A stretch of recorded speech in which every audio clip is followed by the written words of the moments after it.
How can we make 2024 matter in terms of our well-being and the well-being of others? So welcome to Happier January. I'm Vanessa King, Head of Psychology and Workplaces at Action for Happiness, and here to share 3 action ideas, 3 tips for our own well-being and for other people's well-being. Now, a new concept, or a concept that's getting a lot more new research attention in psychology at the moment, is the topic of mattering. And this is feeling that we matter and can make a difference to others and the world around us, and vice versa. And of course, is strongly related to well-being and indeed flourishing. But the definition of mattering is interesting because it has 2 parts. One is that we feel valued, that we matter, and that we add value. We help other people feel that they matter. So the first 2 tips for Happier January are based on those 2 parts of the definition of mattering. The first is, how will you treat yourself as if you matter this year and this January?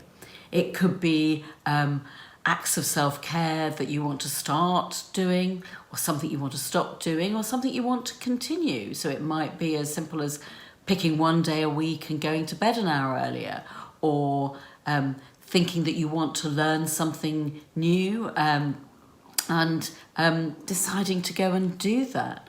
Or even it might be kind of speaking up more so that your voice is heard and hopefully listened to more. So how can you treat yourself as if you matter this January and this year? So the second tip is based on the second part of the definition of mattering, and it's how do we help people feel valued? And this can be as simple as giving them a moment of attention, maybe a smile, remembering their name and using it, or listening when they actually properly listening when they're speaking to us. Or of course it can mean acts of kindness. So what's something that you can start or stop or continue doing this year to help other people feel that they matter? And my third tip this month is setting yourself up for success. Now, many of us will, at the start of the year, want to create new habits or break old ones, or set new goals for ourselves. And we always think we have to do it on the 1st of January. But the 1st of January for many of us is really hard. You know, we're still in the throes of the holidays and the celebrations, or we're coming down from those things when it's dark and it's cold. So maybe think about when would work for you to start. It could be, I don't know, the 2nd Monday in January, or the 3rd, or it could be the 1st of February. And then set that day, put it in your diary, and then think about, what do I need to do to prepare for that? It could be doing some research to find out, courses or classes that you might want to do, or making sure you've got good walking shoes if you're going out for a walk, or whatever it is setting yourself up for success so that when you get that to that your start date, you're ready to go. And you might also want to prepare by thinking about what might get in the way. What obstacles could get in the way of me starting on the 1st of February? And then how would you kind of work around those or deal with those when those happen? So that's it for this month. There's 3 tips. The first are both about this idea of mattering. The first is finding ways to treat ourselves as if we matter.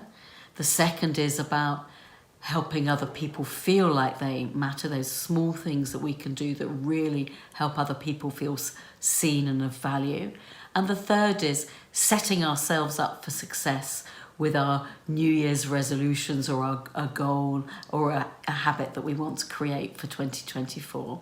As ever, we love to hear from you about your ideas and how you're getting on with these tips on our app, the Action for Happiness app, from any of your any places that you get your apps from, or indeed on any of our social media or YouTube channels. That's it from me this month, and we look forward to hearing how you're getting on, and indeed seeing you here this time next month. Thanks very much.